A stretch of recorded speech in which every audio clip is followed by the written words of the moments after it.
Amen. Tu peux t'asseoir. Amen. Amen. Donc, chers amis, nous voici à la fin. À la fin du 9e mois, appelé le mois de Kislev. Et à partir de demain, comme nous venons de le dire, nous allons entrer dans le 10e mois de Dieu, appelé le mois de Tébet. C'est pourquoi, forcément ce soir, nous allons amener ce thème à sa fin. Parce qu'il y a 2 mois environ, que Dieu est en train de nous donner des enseignements, surtout par rapport à ce thème.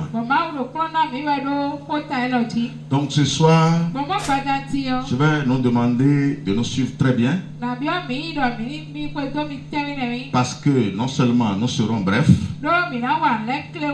mais nous allons vous amener à comprendre la profondeur du Dieu, la profondeur du cœur de Dieu. Alléluia. Amen. Donc le thème que nous avions développé pendant 2 mois environ est intitulé La vie du saint dans le royaume de Dieu.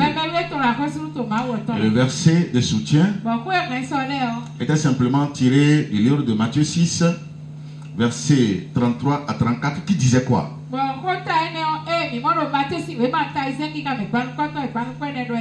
Cherchez premièrement le royaume et la justice de Dieu. Oui. Et toutes ces choses vous seront données par-dessus. Ne vous inquiétez donc pas du lendemain, car le lendemain aura soin de lui-même. À chaque jour suffit sa peine. Amen. Amen.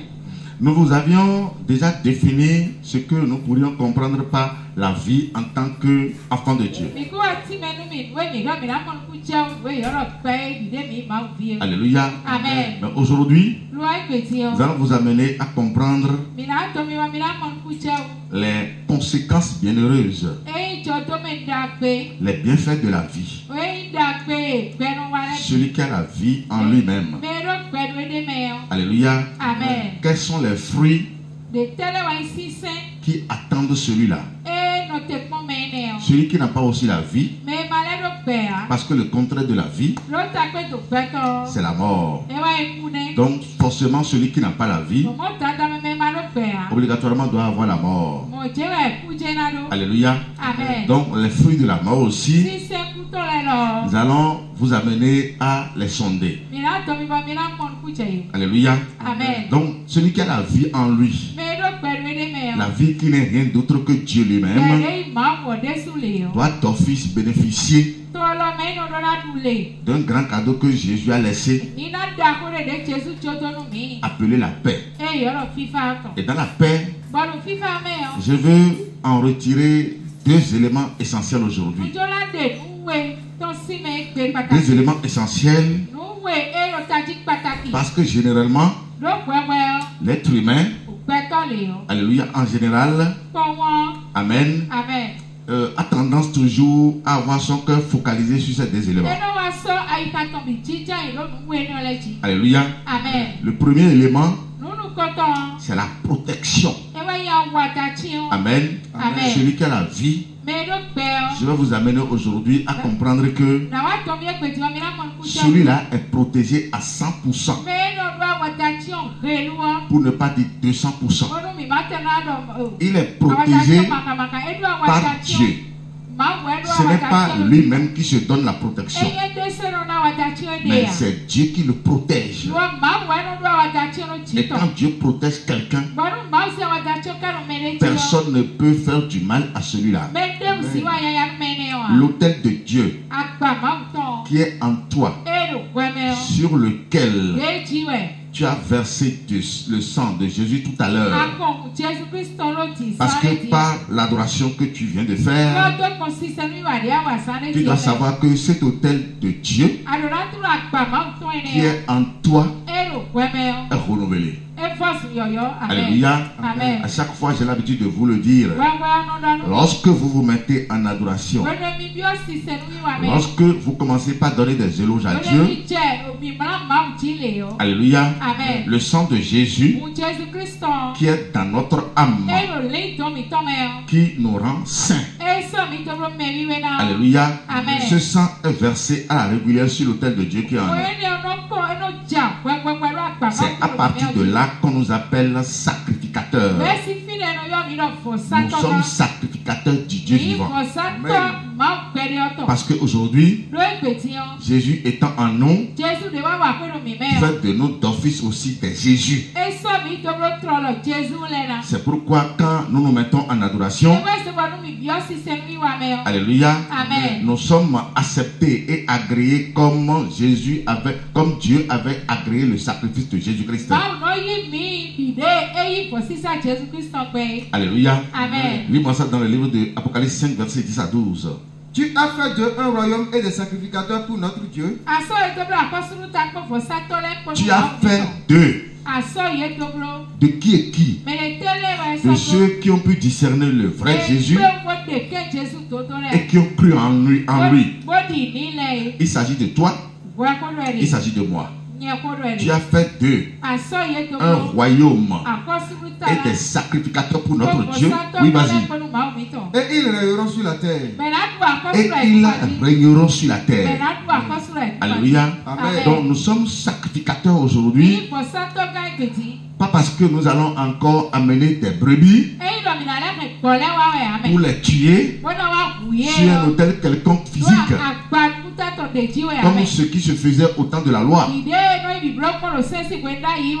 Mieux, au moment où Jésus est venu, non seulement il a annulé et repudié ce principe d'adoration,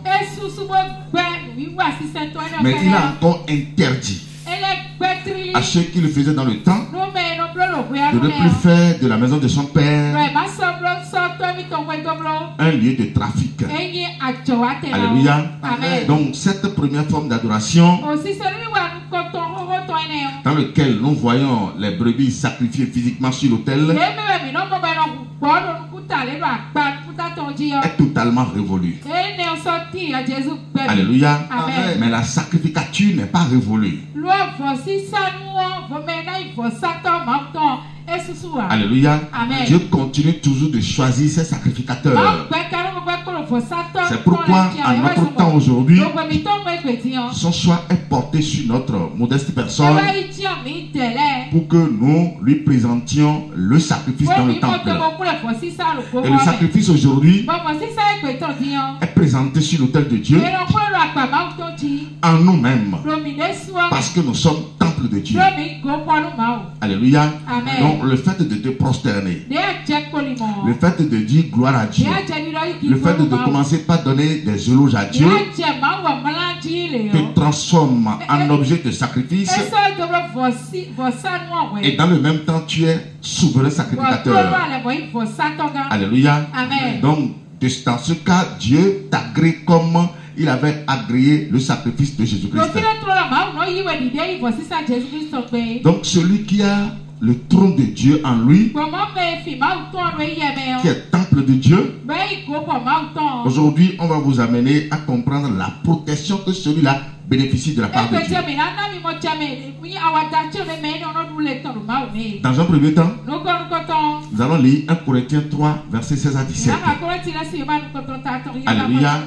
C'est pour t'amener à avoir le cœur paisible. Ce n'est pas la prière qui te donne la sécurité. Ce n'est pas parce que tu pries beaucoup que le sorcier ne pourra pas venir. C'est parce que dans un premier temps, tu as été transformé par Jésus-Christ, parce qu'il t'a accordé la grâce de le connaître et de venir à son adoration. Donc dans un premier temps, il t'a transformé et tu es devenu une entité qui lui appartient à propre. Alléluia. Par rapport à cela, c'est lui qui te surveille. Amen. Que ce soit dans le sommeil que ça soit en marchant, que ça soit dans tes mouvements, c'est lui qui te surveille. Tu ne peux pas te surveiller toi-même. Alléluia. Mais c'est lui qui te voit. C'est lui qui te surveille. C'est lui qui te contrôle. C'est lui qui connaît aussi tes ennemis. Tous ceux qui veulent à ta vie, tous ceux qui se lèvent contre toi sur le plan spirituel, c'est lui qui les voit, parce qu'il a la capacité de voir la fumée noire sur la pierre noire, dans la nuit noire et dans le trou noir. Autrement dit, tous ceux-là qui vont chercher à te nuire, tu dois savoir que Dieu les a vus déjà. Jésus les a vus déjà. Et il ne permettra jamais à ce que ceux-là viennent te nuire d'abord avant qu'il ne joue son rôle. Parce que son rôle, c'est de te donner la paix. Rien que la paix. Alléluia. Amen. C'est pourquoi je dis, le premier cadeau que nous avons de la connaissance de Dieu, c'est la paix. Lis-moi ça d'abord. Oui. 1 Corinthiens 3, verset 16 à 17. Oui. Ne savez-vous pas que vous êtes le temple de Dieu? Amen. Amen. Vous ne devez jamais, vous ne devez jamais vous méconnaître. Vous devez savoir qui vous êtes. Qu'est-ce que Jésus a fait de vous? Parce que si vous ne vous connaissez pas en Dieu, dans le royaume, ça va vous revenir très difficile de bénéficier de tout ce qu'il t'a promis. Alléluia. Ne savez-vous pas que vous êtes temple de Dieu? Alléluia. Amen. Pourquoi Dieu nous amène à savoir que nous sommes temple de Dieu? C'est pourquoi tout à l'heure j'ai dit, l'adoration que tu viens de faire, Amen, te transforme en objet de sacrifice, et le sang de Jésus est déjà versé sur l'autel de Dieu qui est en toi. Parce que dans le temple de Dieu, il doit y avoir l'autel de Dieu. Alléluia. Ne savez-vous pas que vous êtes le temple de Dieu? Oui. Et que l'Esprit de Dieu habite en vous. Et que l'Esprit de Dieu habite en vous. L'Esprit de Dieu qui habite en vous. Alléluia. Prend gloire sur le trône de Dieu qui est en vous. Autrement dit, l'Esprit de Dieu qui est en vous, qui est Dieu lui-même, Amen, est toujours assis sur le trône de Dieu. Ça veut dire que Dieu, créateur du ciel et de la terre, qui a fait des cieux son trône et la terre son marchepied, t'a choisi aujourd'hui et il est assis en toi. Alléluia. Un Dieu comme ça, qui t'a choisi et qui s'est assis en toi. Alléluia. Tu dois savoir que c'est une pure grâce. Parce que là où Dieu est assis, Amen, se trouve aussi l'or et l'argent. Se trouve aussi toute la sécurité possible. Jusqu'alors nous sommes.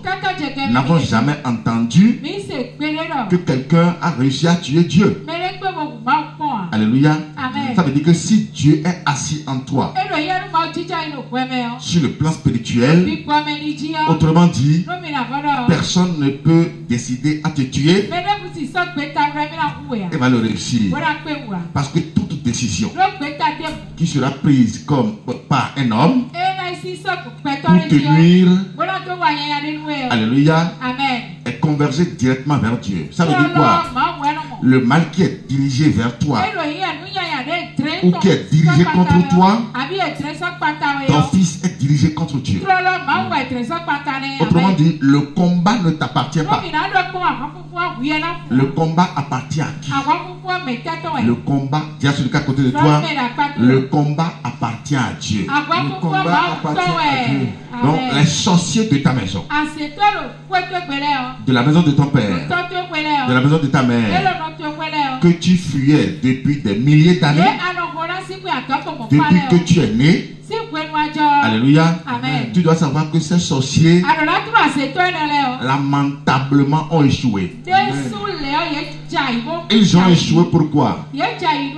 Parce qu'aujourd'hui, tu as celui qui fait le combat et qui réussit toujours. Tu as celui-là en toi. Pendant longtemps, tu as pris par les vaudounos parce que tu te mettais devant le combat. Pendant longtemps, tu as pris par les bocolons. Pendant longtemps, tu as fait des sacrifices. Pendant longtemps, tu as fait des protections. Pendant longtemps, tu as fait des gris-gris. C'est parce que tu te mettais devant le combat, parce que tu n'avais pas un grand combattant. Tu n'avais pas l'héros qui devrait normalement jouer le rôle.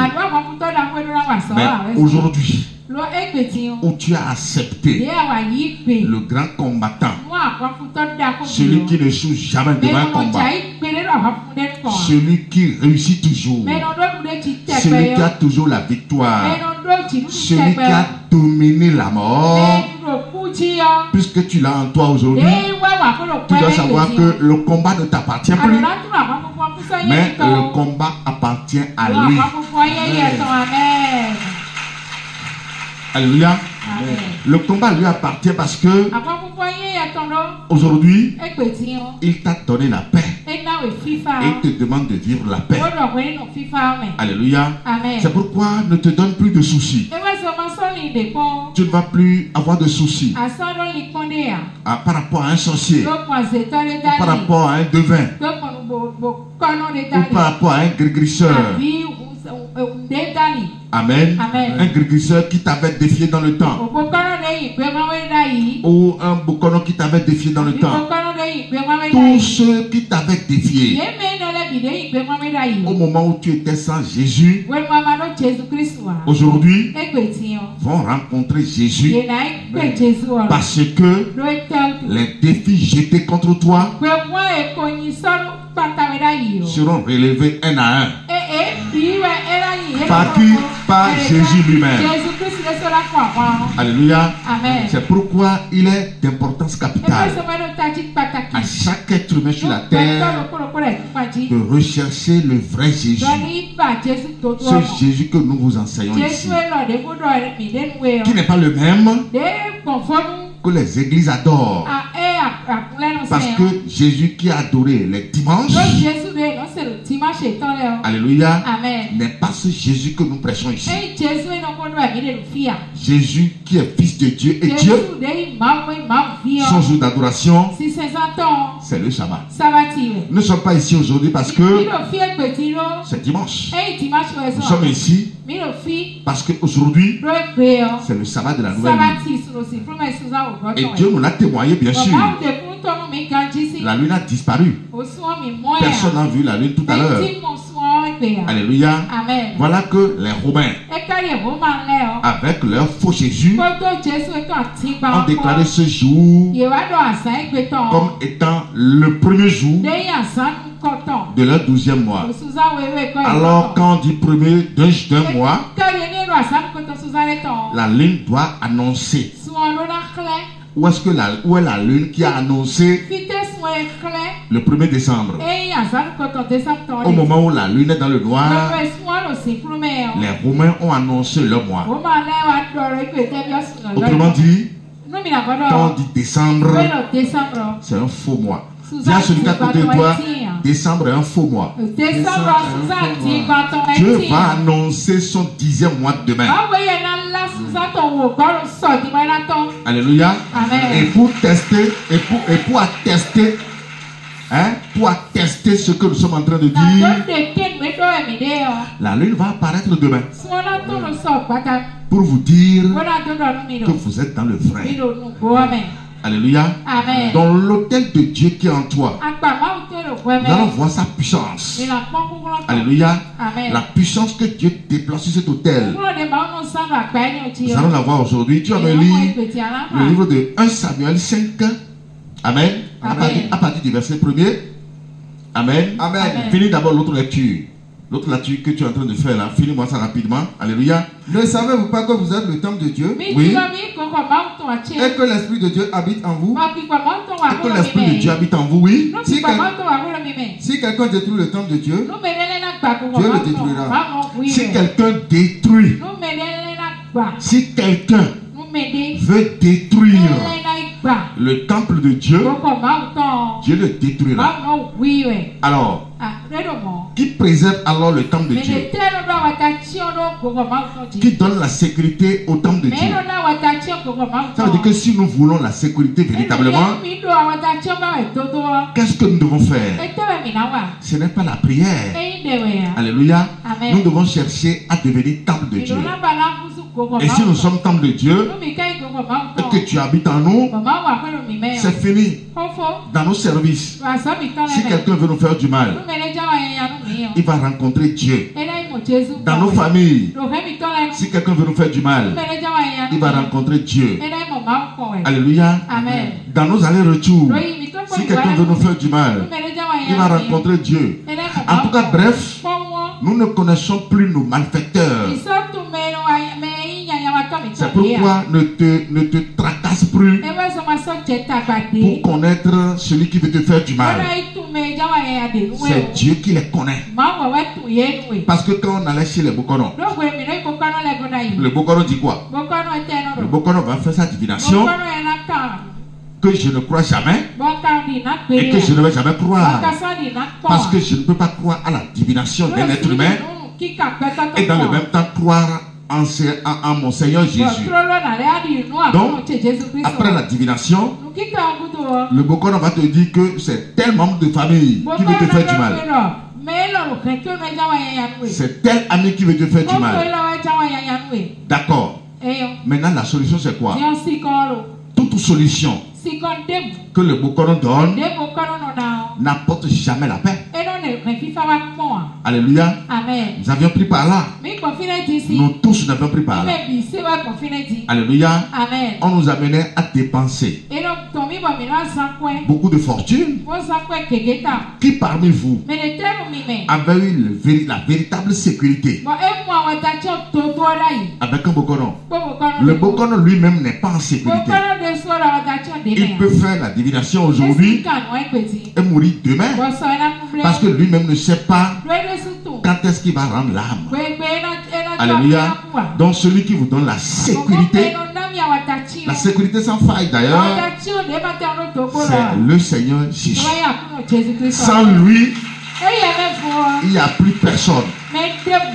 Parce que l'homme ne peut jamais donner la sécurité à son prochain. Mais c'est lui Dieu qui le fait. À quelles conditions? À condition que vous deveniez son temple.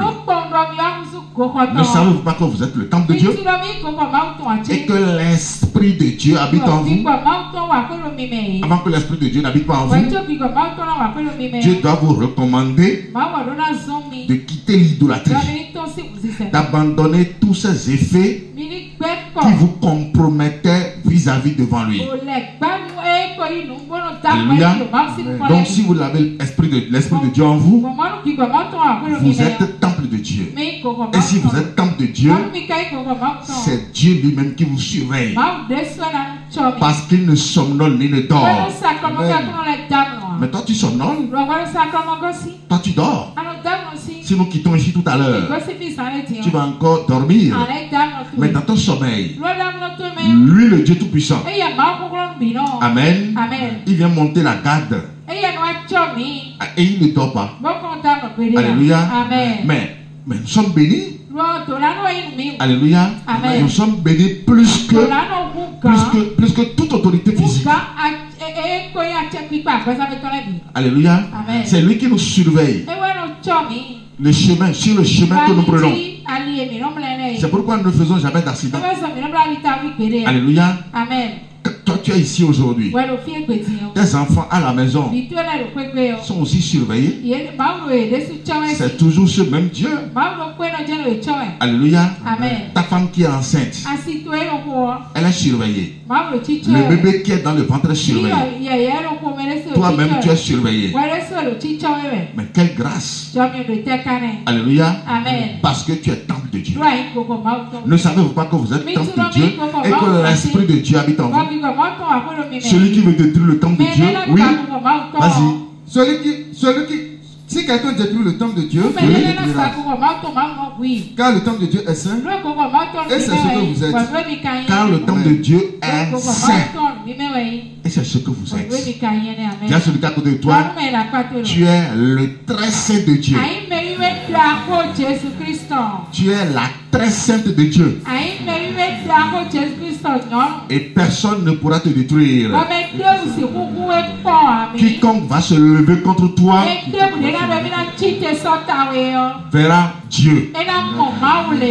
Amen. Amen. 1 Samuel 5. Vas-y. 1 Samuel 5 à partir du verset 1er. Oui. Les Philistins prirent l'arche de l'Éternel Dieu et ils la transportèrent d'Eben-Ezer à Asdod. Quand on parle des Philistins, on parle de ce peuple qui est dans l'idolâtrie, un peuple qui est hostile à Dieu. Ce n'est pas le peuple de Dieu. Alléluia. Les Philistins, c'est le monde. Le peuple de Dieu est appelé peuple d'Israël. Le peuple de Dieu, c'est lui qui a droit à s'approcher de l'arche de Dieu. Autrement dit, l'arche de Dieu appartient au peuple de Dieu. Parce que l'arche de Dieu, c'est dans l'arche que Dieu descend. Alléluia. Amen. Quand on parle de l'arche de Dieu, on parle de la présence de Dieu. Toi qui es là, puisque tu es temple de Dieu, l'arche de Dieu se trouve en toi. C'est pourquoi obligatoirement l'Esprit de Dieu est en toi. Amen. Amen. Pourquoi les Philistins ont réussi à prendre l'arche de Dieu? Celui qui était roi, on l'appelait Élie. Alléluia. Amen. Ce n'est pas l'Élie qui avait fait descendre du feu du ciel, non. Amen. Donc cet Élie en son temps avait méprisé les sacrifices de Dieu. Les sacrifices que le peuple amenait à Dieu. Lui et ses enfants avaient méprisé, ne donnaient plus de la valeur à ce que Dieu avait ordonné et qui doit se faire dans le temple pour que le peuple ait la vie. Alléluia. Donc les enfants d'Élie, alléluia, portaient quelque chose de bizarre sur le sacrifice de Dieu. Et pour le punir, Dieu a décidé de le tuer, lui et ses enfants. Bref, Dieu a livré son peuple à ses ennemis. Parce que souvent, quand le peuple de Dieu pêche, pour le ramener à l'ordre, Dieu livre toujours son peuple à ses ennemis. Il appelle les ennemis pour les battre, pour les frapper, pour les ramener à l'ordre. Donc c'était ce qui s'était passé et le peuple de Dieu avait abandonné l'arche de l'alliance. Alors que lorsque l'arche est abandonnée, le peuple sera dépourvu totalement de toutes les bénédictions de Dieu. Alléluia. Amen. Ça s'est passé au temps de David. Et pendant 4 mois, Obed-Edom est devenu totalement riche. Et David avait connu ce qu'on appelle la misère. Alléluia. Donc ici, l'arche était abandonnée et les Philistins sont venus chercher. Il y a celui qui est à côté de toi. Personne ne viendra prendre ton arche. L'arche de l'alliance aujourd'hui est en sécurité en toi. Qui me suit vraiment? C'est pourquoi les sacrifices que Dieu réclame sur cette arche qui est en toi doit être donné à la régulière. tu ne cesseras jamais d'adorer Dieu. Ce n'est pas seulement les sabbats. Tu peux adorer Dieu chez toi, esprit de crainte, esprit de connaissance, esprit de force, esprit de... jusqu'au sabbat. Tu peux adorer Dieu chez toi tous les jours que Dieu fait. Alléluia. Si tu le fais, Dieu en serait d'accord. Alléluia. Oui, vas-y. Après être emparé de l'âge de Dieu, les Philistins la firent entrer dans la maison de Dagon et la plaçaient à côté de Dagon. Une erreur grave. Quand on dit Dagon, c'est le Dieu des Philistins. Alléluia. Le fétiche des Philistins. On ne peut jamais mettre Dieu à côté du diable. Je profite de l'occasion pour redresser cette pente. Alléluia. Parce que l'enseignement que nous avions donné la fois passée a tendance à confondre peut-être Dieu et Satan en vous. Je dis et je répète, Satan n'est pas l'égal de Dieu. Amen. Alléluia. Dieu est au-dessus de Satan.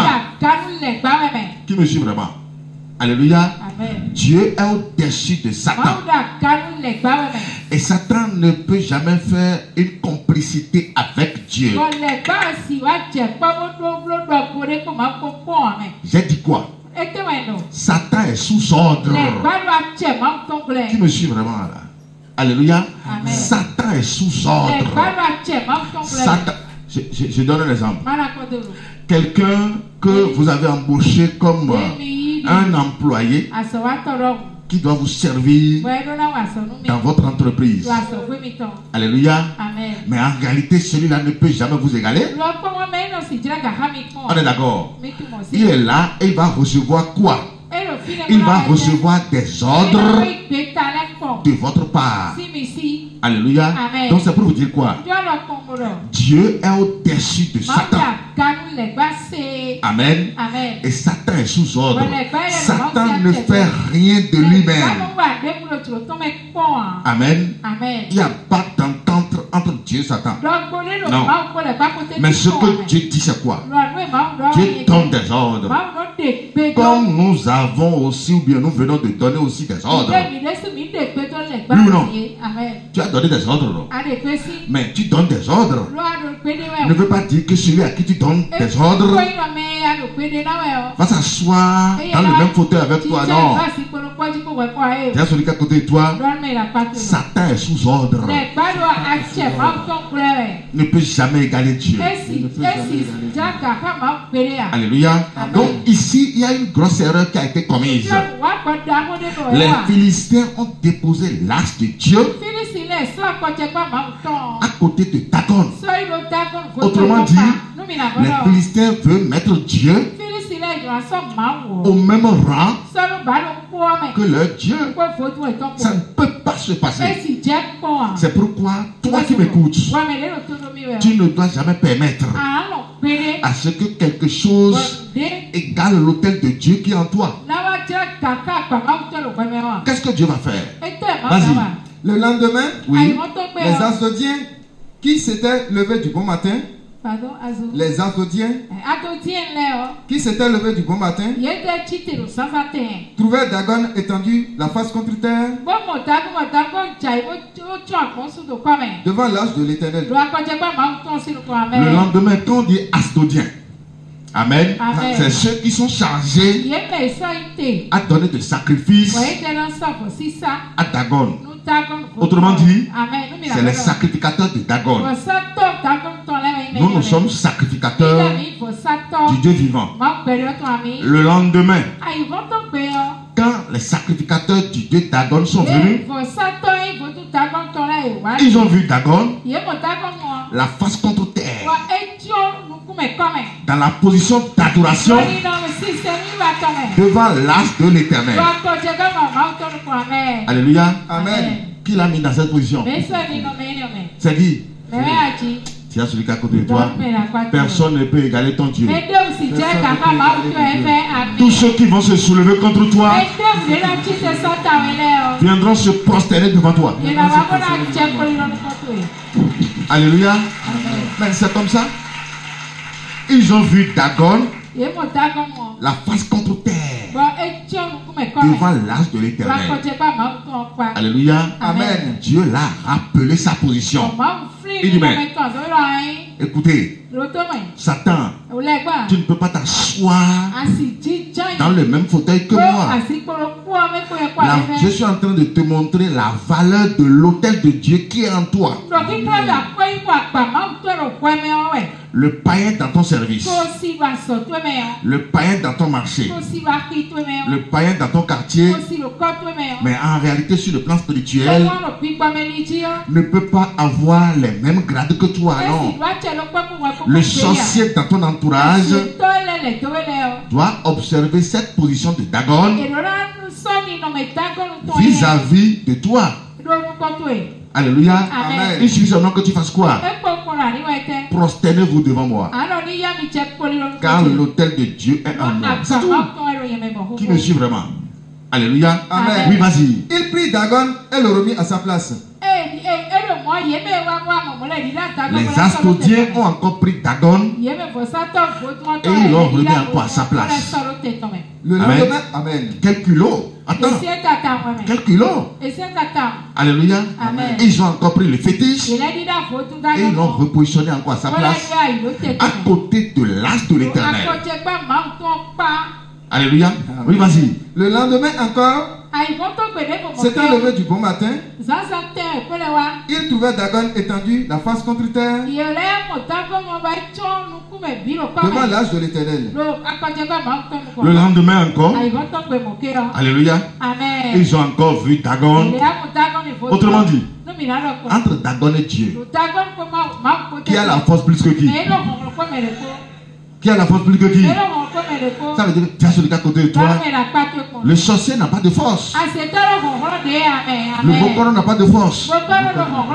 Le vaudou n'a pas de force. Alléluia. Le païen n'a pas de force devant toi. Alléluia. Les Astodiens sont revenus encore le surlendemain. Alléluia. Amen. Et ils ont vu encore leur Dieu. Ça aurait été moi à leur place. Et j'allais chercher à devenir enfant de Dieu, des enfants d'Israël. Alléluia. Amen. Ils ont encore vu leur Dieu, la face contre terre, devant l'âge de l'Éternel. Ça veut dire que leur Dieu n'a pas de puissance. Autrement dit, pendant la nuit, il y a un combat qui est toujours engagé entre les deux. Et celui qui remporte toujours la victoire, c'est l'Éternel Dieu des armées. C'est pourquoi Dagon a toujours la face renversée par terre. Alléluia. Oui, vas-y. La tête de Dagon et ses deux mains étaient abattues sur le seuil. Et il ne lui restait que le tronc. Amen. Donc, comme ils ont résisté, le surlendemain, en renversant Dagon, il lui a enlevé la tête. Il lui a enlevé les deux bras et les a déposés au seuil. Amen. Amen. Un Dieu à qui on enlève la tête. Ses adorateurs seront comment? Un Dieu à qui on enlève les bras. Ses adorateurs seront comment? Ça veut dire que le sorcier n'a pas de sécurité. Le vaudou n'a pas de sécurité. Celui qui a la sécurité sur cette terre, c'est toi, c'est moi. Amen. Alléluia. Amen. Donc, le surlendemain, ils ont non seulement vu Dagon dans la position prosternée devant l'âge de l'Éternel,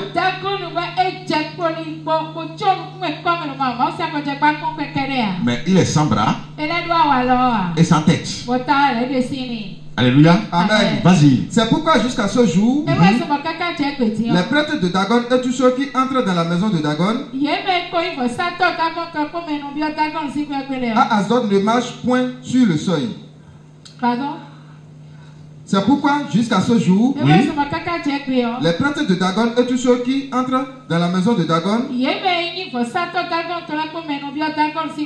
à Asdod ne marchent point sur le seuil.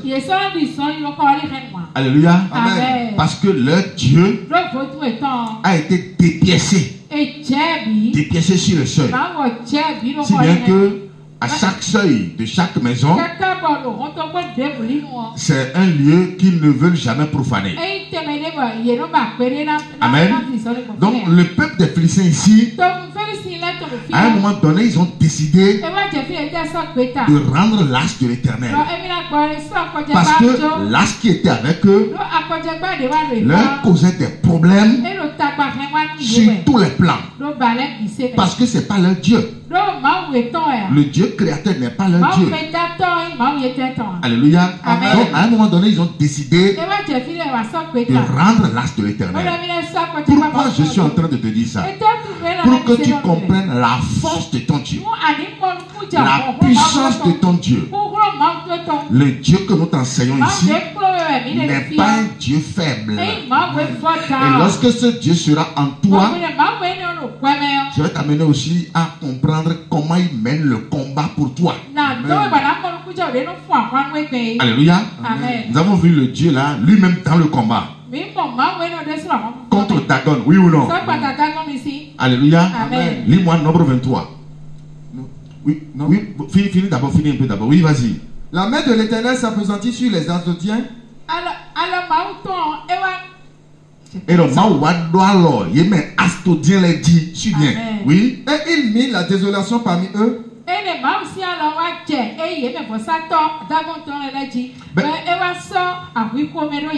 Amen. Amen. Dieu a commencé maintenant par frapper les sacrificateurs de Dagon.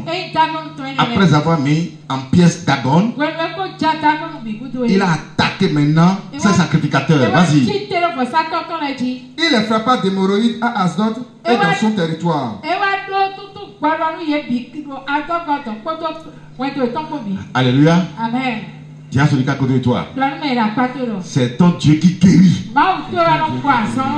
Par ses maîtrises, nous sommes guéris. Alléluia. Amen. Il les a frappés de quoi? Il les a frappés d'hémorroïdes. Ça veut dire que même à l'hôpital, ils ne vont jamais trouver de guérison. Alléluia. Amen. Et cette forme d'hémorroïde sera comment? Ce ne sera pas hémorroïde interne. Ce serait hémorroïde externe. Parce qu'il va les obliger à ne plus jamais s'asseoir. Dis à celui qui est à côté de toi. Tes ennemis seront frappés d'hémorroïdes. Qui me suit vraiment? Alléluia. Amen. Oui, vas-y. Nombre 23. Nombre 23.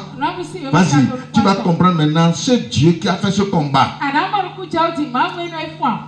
avec Dagon, qui a mis en pièce Dagon et qui a frappé les serviteurs de Dagon. Maintenant, c'est lui qui est en toi. Quand il est en toi et quand il est ton Dieu, tu vas voir ce qu'il fait aussi. Oui, vas-y. Nombre 23, pas de verset 1er. Oui. Balaam dit à Balak, bâtis-moi ici cet autel et prépare-moi ici cet taureau et cet bélier.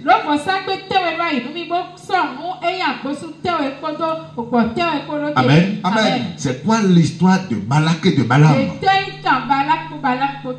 Balak, alléluia. Amen. C'est le roi des Moab. C'est un Moabite. Lui n'est pas peuple de Dieu. On l'appelle Balak. Alléluia. Amen. Et pourquoi il a demandé à s'associer avec Balaam? C'est qui alors Balaam? Balaam, c'est un devin. Amen. C'est un devin, c'est comme un bokonon. Mais c'est quelqu'un qui écoute la voix de Dieu. Quelqu'un à qui Dieu parle.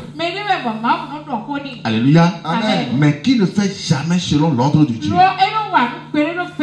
Dieu lui parle, mais lui fait toujours selon son cœur. Ça veut dire que ce n'est pas quelqu'un qui est au service de Dieu à 100%. Mais c'est quelqu'un à qui Dieu se révèle, à qui Dieu parle. Alléluia. Et lui, il fait quoi? Lui, il reçoit des présents pour tuer. Donc, il est reconnu comme ça. Balaam est reconnu comme étant un tueur. Lorsque vous allez vers lui, Amen, vous allez lui présenter vos problèmes et il va vous demander ce que vous allez lui donner. Et après ceci, lui rentre dans le spirituel et il vous fait ce que vous lui demandez. Et il prend de l'argent. C'est ça ce qu'on appelle Balaam. Amen. C'est quelqu'un qui tue pour prendre de l'argent. C'est comme ça lui s'enrichit. Donc Balak qui est le roi des Moabites, Amen, avait entendu comment les enfants d'Israël, une fois quitté l'Égypte, alléluia, remportaient toutes les victoires vis-à-vis de toutes les villes que ce peuple traversait. Alors que le peuple d'Israël va prendre part sur le territoire des Moabites.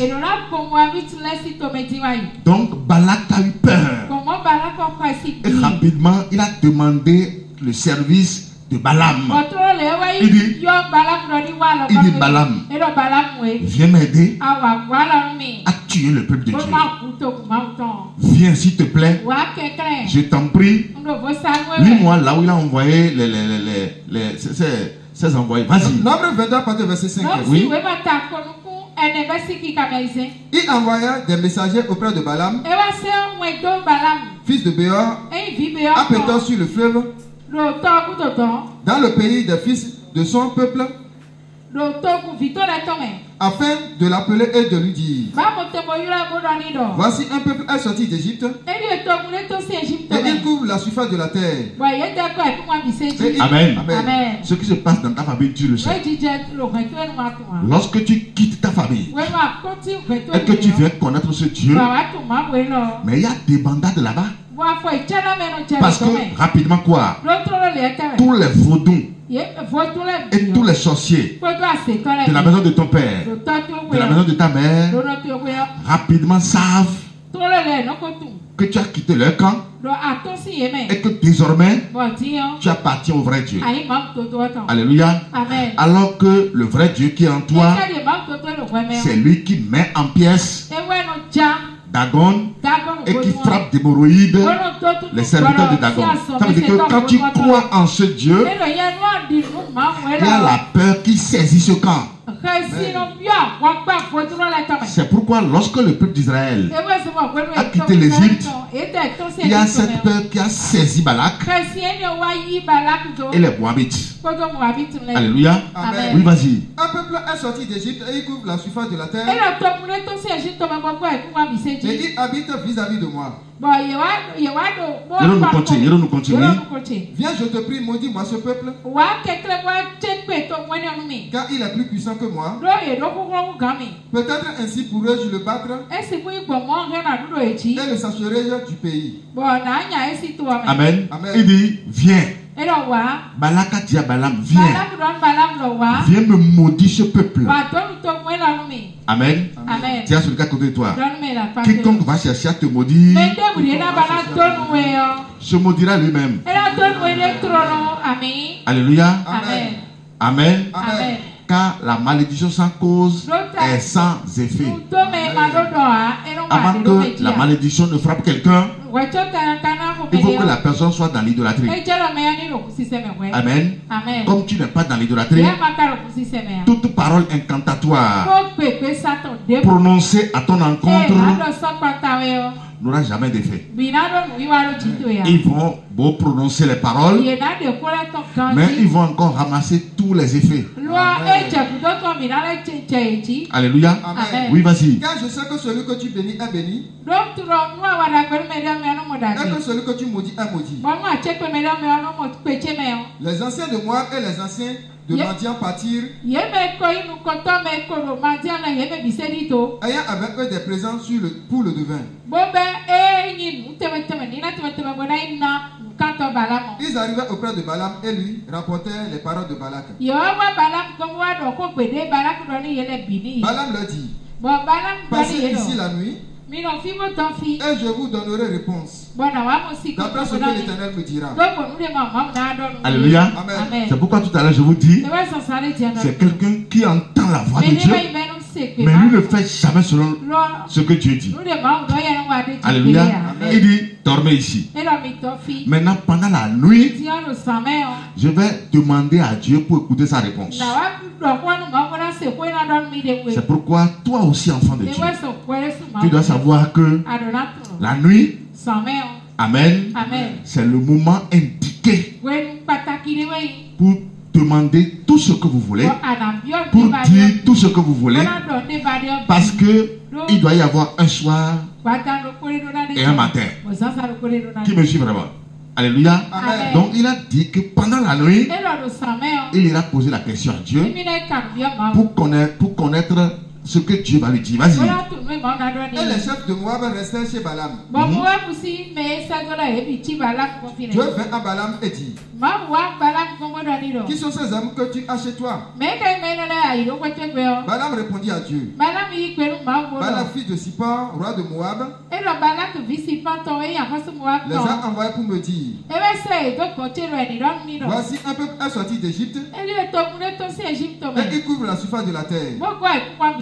Viens donc, maudis-le. Peut-être ainsi pourrais-je le combattre et le sacherai-je.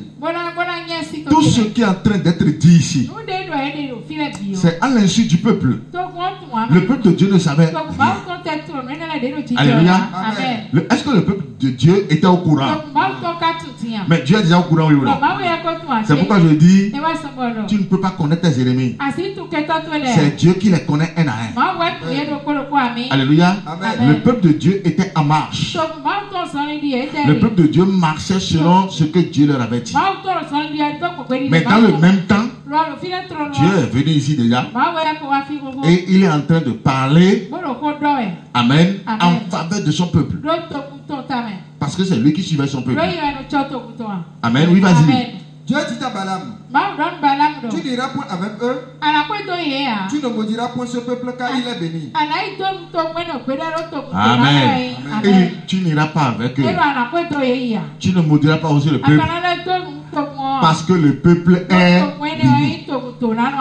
Qui a béni le peuple? C'est Dieu qui bénit son peuple. Alléluia. Amen. À un moment donné, Balak a encore envoyé d'autres personnes de haut rang. Et Dieu va lui dire, va maintenant avec eux. Vas-y. Mais arrivé là-bas, c'est ce que je vais te dire que tu vas faire. Amen. Amen. Et pour finir, Balaam est allé vers Balak. Et Balaam lui a dit, Balak, tu veux que je maudisse le peuple là? D'accord, c'est pas grave. Établis-moi ici 7 hôtels. 7 hôtels. Maintenant, pour chaque hôtel, une brebis, une brebis, une brebis, une. Et fais le sacrifice sur les 7 hôtels. Maintenant, j'irai voir Dieu et je vais avoir son avis. Selon vous, là, les 7 hôtels représentent quoi? Les 7 jours de la semaine. Ça veut dire quoi? De lundi à dimanche. Alléluia. Il y a aussi 7 hôtels pour la malédiction, pour maudire, pour détruire et pour tuer. Esprit de crainte. au sabbat. C'est aussi cet autel pour bénir, pour donner de la richesse, pour faire avancer. Alléluia. Amen. Ça veut dire quoi? C'est la parole de Dieu que Dieu va donner maintenant à Balaam. C'est ça qui sera prononcé sur l'autel. Ça veut dire que les autels établis, alléluia, seront utilisés dans le bon sens. Alléluia. Amen. Ce ne seraient plus des autels qui seront utilisés contre le peuple de Dieu. Qui me suit vraiment? Alléluia. Amen. Oui, vas-y. Nombre 23, partie verset 4. Oui. Dieu vint au devant de Balaam. Et Balaam lui dit: j'ai adressé 7 autels. Et j'ai offert un taureau et un bélier sur chaque autel. L'Éternel mit des paroles dans la bouche de Balaam. Et dit: retourne vers Balak. Et tu parleras ainsi. Il retourna vers Balaam. Et voici, Balak se tenait près de son holocauste. Lui et tous les chefs de Moab. Amen. Parce que Balak savait que le retour de Balaam sera bénéfique pour lui. Amen. Amen. Dieu a dit à Balaam: retourne-toi vers Balak. Voici, j'ai mis mes paroles dans ta bouche. Et les paroles de ta bouche, Dieu ne l'a pas dit: voici les paroles que tu vas dire. Non. Non. Dieu dit: voici là-bas. Amen. C'est au moment où il va ouvrir la bouche là-bas que Dieu lui-même va commencer par parler dans sa bouche. Qui me suit vraiment là? Alléluia. Amen. Dieu ne l'a pas donné d'abord la parole. Non. Il dit: retourne-toi vers là-bas. Et déjà, Balak est devant ses autels. Selon lui, c'est lundi, mardi, mercredi, jeudi, vendredi, samedi. Mais Dieu va lui dire non. Oui, vas-y. Balaam prononça son oracle et dit: prononça son oracle et dit: Balak m'a fait descendre d'Aram. Balak, oui, vas-y. Le roi de Moab m'a fait descendre des montagnes de l'Orient. Viens maudire moi Jacob. Viens, sois irrité contre Israël. Comment maudirais celui que Dieu n'a point maudit? Amen. Alléluia. Il dit: comment maudirais celui que Dieu n'a pas maudit? Dis à celui qui est à côté de toi: tu es le béni de l'Éternel. Personne ne peut te maudire. Alléluia. Amen. Comment maudirait celui que Dieu n'a pas maudit? Oui, vas-y. Comment serais-je irrité quand l'Éternel n'est point irrité? Je le vois du sommet des rochers. C'est Dieu qui est en train de parler comme ça dans sa bouche. Oui, vas-y. Je le contemple du haut des collines. C'est un peuple qui a sa demeure à part. C'est un peuple qui a sa demeure à part. Qui me comprend vraiment? Non, pas notre demeure avec les chrétiens. Non, pas notre demeure dans décembre. Non, pas notre demeure dans le système satanique mondial de janvier à décembre. Non, nous avons notre demeure à part. Et c'est parce que notre demeure est à part. C'est pourquoi notre Dieu aussi est à part. Notre Dieu au-dessus du Dieu d'Agon. Alléluia. Donc c'est pourquoi personne ne peut nous maudire. Oui, vas-y. Et qui ne fait point partie des nations. Qui peut compter la poussière de Jacob? Et dit le nombre de cas d'Israël. Que je meurs de la mort des justes. Pardon? Que je meurs de la mort des justes. Oui, vas-y. Et que ma fin soit semblable à la leur. Balak dit à Balaam: que m'as-tu fait? Je t'ai pris pour maudire mon ennemi. Il dit: qu'est-ce que tu as fait maintenant, la parole que tu viens de sortir là, c'est pas ce que je veux. Je t'ai dit de maudire le peuple d'Israël. Et tu es en train de le bénir. Pourquoi tu m'as fait ça? Oui, vas-y. Je t'ai pris pour maudire mon ennemi et voici tu le bénis. Il répondit et dit, n'aurais-je pas soin de dire ce que l'Éternel met dans ma bouche? Alléluia. Amen. Alléluia. Amen. Tu as sur le cas à côté de toi. Tous ceux qui vont dire derrière toi viendront comme bénédiction devant toi. Alléluia. Mais c'est comme ça Dieu fait. Amen. Le Dieu que nous adorons, je vous ai fait voir sa force vis-à-vis de Satan. Maintenant, comment il protège aussi son peuple. Tout ceci maintenant, c'est derrière le peuple d'Israël. Le peuple d'Israël ne savait même rien ce qui se passe. Alléluia. Amen. Oui, vas-y. Balak lui dit, viens donc avec moi dans un autre lieu d'où tu le verras. Tu n'en verras qu'une partie. Tu n'en verras pas la totalité. Et de là, maudis-le. Il a encore dit, Balaam viens. On va changer de place. On ira encore à un autre endroit. Peut-être à cet endroit-là, tu ne vas pas voir tout le peuple, mais tu vas voir seulement une partie du peuple. Et tu vas me le maudire. Alléluia. Amen. Parce que, vas-y. Il le mena au camp des Sophies. Les Sophies, les signes, vas-y. Sur le sommet de Pisgah. Oui. Il bâtit cet hôtel. Et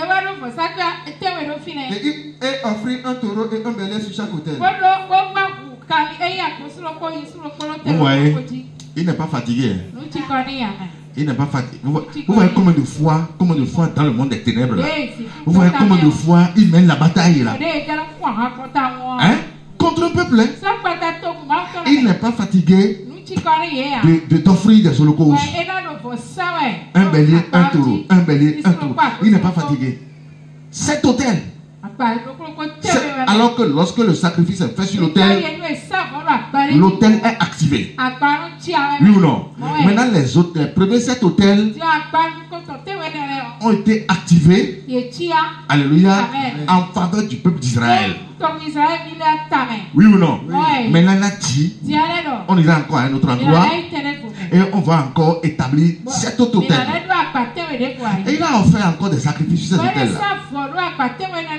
Parce qu'il veut toujours le mal du peuple de Dieu. Lorsque Dieu ne maudit pas son peuple, c'est pourquoi souvent je vous dis, lorsque vous avez un problème là, souvent je vous renvoie vers qui? Je vous renvoie vers Dieu. Parce que ici, nous ne sommes pas des prieurs. Les veilleurs prieurs sont en nous. Ce n'est pas la prière que nous faisons qui fait quelque chose, non. Mais c'est Dieu. Est-ce que le peuple d'Israël, c'est lui qui a prié maintenant pour que Dieu lui donne le secours comme ça? Le peuple ne savait même pas. Ça veut dire que tous ceux qui t'attaquent, tous ceux qui veulent t'attaquer là, tu ne les connais même pas. Mais c'est Dieu qui prend vengeance derrière toi dans le spirituel.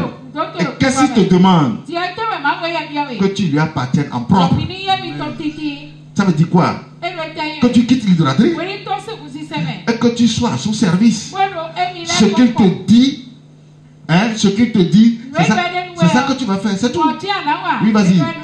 Balaam dit à Balak, tu es ici près de ton holocauste.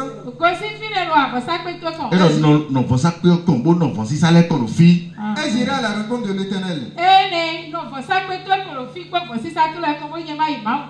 L'Éternel vint au devant de Balaam. Il mit des paroles dans sa bouche. Et dit, retourne vers Balak et tu parleras ainsi. Il retourna vers lui. Et voici, Balak se tenait près de son holocauste avec les chefs de Moab. Balak lui dit, Qu'est-ce que l'Éternel a dit? Balaam prononça son oracle et dit: lève-toi, Balak, écoute. Prête l'oreille, fille de Sippor. Dieu n'est point un homme pour mentir. Amen. Dis à celui qui est à côté de toi: l'Éternel n'est pas un homme pour mentir. Jésus-Christ n'est pas un homme pour mentir. Alléluia. Amen. Oui, vas-y. Ni fils d'un homme pour se repentir. Ce qu'il a dit, ne le fera-t-il pas? Ce qu'il a déclaré, ne l'exécutera-t-il pas? Voici, j'ai reçu l'ordre de bénir. Il a béni, je ne le révoquerai point. Il n'aperçoit point d'iniquité en Jacob. Il n'aperçoit point d'iniquité en Jacob. Dis à celui qui est à côté de toi: tu n'as pas d'iniquité en toi. Oui, vas-y. Il ne voit point d'injustice en Israël. L'Éternel son Dieu est avec lui. Il est son roi, l'objet de son allégresse. Amen. Dieu les a fait sortir d'Égypte. Il est pour eux comme la vigueur du buffle. Il est pour eux comme la vigueur du buffle. Et donc, et-il ronron à poton de mouillé. Amen. Oui, vas-y. L'enchantement ne peut rien contre Jacob, ni la divination contre Israël. Autant marqué, il sera dit à Jacob et à Israël. Pardon? Autant marqué, il sera dit à Jacob et à Israël. Quelle est l'œuvre de Dieu? Amen. Alléluia. Vous voyez tout ce qu'il est en train de dire là. C'est Dieu qui est sur sa langue et qui est en train de sortir ces paroles là. L'enchantement ne peut rien contre Jacob, ni la divination contre Israël. Autant marqué, il sera demandé à Jacob et à Israël quelle est l'œuvre de ton Dieu. Alléluia. C'est pour vous dire quoi? Le Dieu que nous vous enseignons, Amen, jusqu'à là où nous sommes, domine tous les autres dieux. Ça fait un secondo. Ce Dieu qui est en toi te protège à 100%, te venge à 100%, combat pour toi à 100%, sans que tu le saches. C'est pourquoi il a dit aux enfants d'Israël: pourquoi tous ces cris? Dans Exode 14, verset 13 à 14, il dit: pourquoi tous ces cris? L'Éternel combattra pour vous et vous gardez le silence. Ces Égyptiens que vous voyez aujourd'hui, vous ne les verrez plus jamais. Dis à celui qui est à côté de toi: tes ennemis derrière toi, tu ne les verras plus jamais. Amen.